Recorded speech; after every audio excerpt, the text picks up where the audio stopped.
정당법이 어떻게 지역정당을 막고 있을까요? 바로 알아보겠습니다.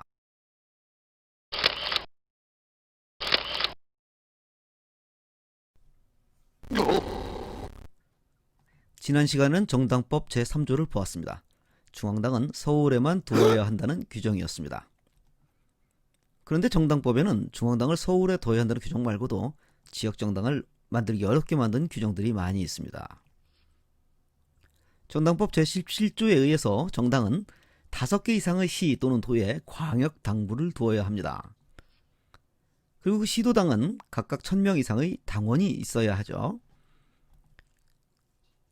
그럼 전국적으로 5000명 이상의 당원이 확보되어야만 정당 등록이 가능합니다. 지방분권을 위한 지역정치는 지역이라는 공간에서 지역의 사안에 대해서 지역의 특성에 근거해서 지역의 주민들 스스로 해결하는 정치를 말합니다. 그런데 이런 정치를 위해서 이렇게 과도한 규모의 정당이 필요할까요?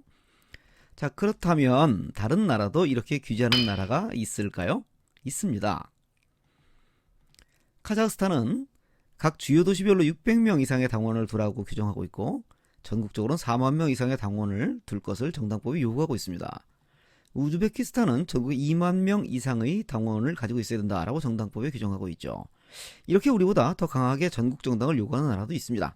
하지만 OECD 회원국, 즉 소위 선진국이라고 하는 나라들은 이렇게 강력한 제한을 두지 않고 있습니다. 그런데 우리 정당법에는 이거 말고도 이중당적 금지라는 조항이 있습니다. 정당 활동을 하고 싶으면 오로지 하나의 정당에서만 활동하라는 겁니다. 그렇다면 다른 나라에도 이렇게 규제하는 나라들이 있을까요? 있습니다. 우즈베키스탄, 케냐, 우크라이나, 캄보디아, 이라크 이런 나라들은 정당법에 이중당적을 금지하고 있습니다. 하지만 역시 OECD 회원국들, 즉 소위 선진국이라고 하는 나라들은 이렇게 강력한 제한 규정을 두지 않고 있습니다.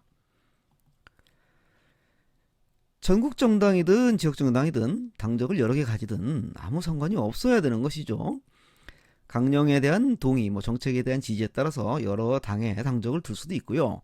당적은 선거에 출마할 때 특정 지으면 됩니다. 이걸 국가가 막을 이유가 없는 거죠. 특히 정당에 입당해서 활동하는 것은 그 자체로 개인의 가장 민감한 프라이버시입니다. 이것을 국가가 강제로 한 개인의 정치적 지향과 정치 활동의 경로를 확인하고 감시해서는 안 되는 거죠. 하지만 우리나라는 이중당적 금지 규정을 이렇게 강력한 처벌을 하고 있습니다. 정치 활동에 대한 중대한 침해죠. 하지만 헌법재판소는 군소정당과 지역정당을 배제하는 것들이 이런 규정들이 의회 내에서 안정된 다수 세력을 확보하는 데 필요성을 인정받을 수 있다라고 판단하였습니다. 즉 시도당 규정이라든가 당원 규정이라든가 이런 규정들은 과도하지 않다라는 게 헌법재판소의 판단인 것이죠. 이러한 헌법재판소의 판단은 정당정치, 지역정치, 지역정당에 대한 이해가 없을 뿐만 아니라 기본권에 대한 이해 역시 부족한 결정이라고 비판하지 않을 수가 없습니다. 그런데 정당법에는요, 이 외에도 등록 허가제라든가 과도한 취소 요건이라든가 당원 자격 제한 규정이라든가 유급 사무원을 제한한다든가 지구당을 금지한다든가 하는 여러 규정을 두고 있어서 지역정당을 만들고 지역정당을 만들어서 지역정치를 하는 것을 불가능하게 만들고 있습니다. 정당법을 전면적으로 개정하지 않으면 지역정당 하기가 어렵겠죠. 그렇다면 어떻게 갈아엎어야 할 것인가? 정당법만 문제인가? 네, 보다 자세한 내용들은 노동정치사람 홈페이지에 연재물로 관련 글을 올리고 있습니다. 유튜브에서 다루지 못한 자세한 내용들을 다루고 있습니다.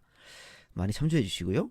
더 알고 싶으신 내용이라든가 유튜브나 칼럼에서 다루지 않은 내용 중에서 궁금한 사항 또는 다뤘으면 하는 주제가 있으시면 댓글로 남겨주시기 바랍니다.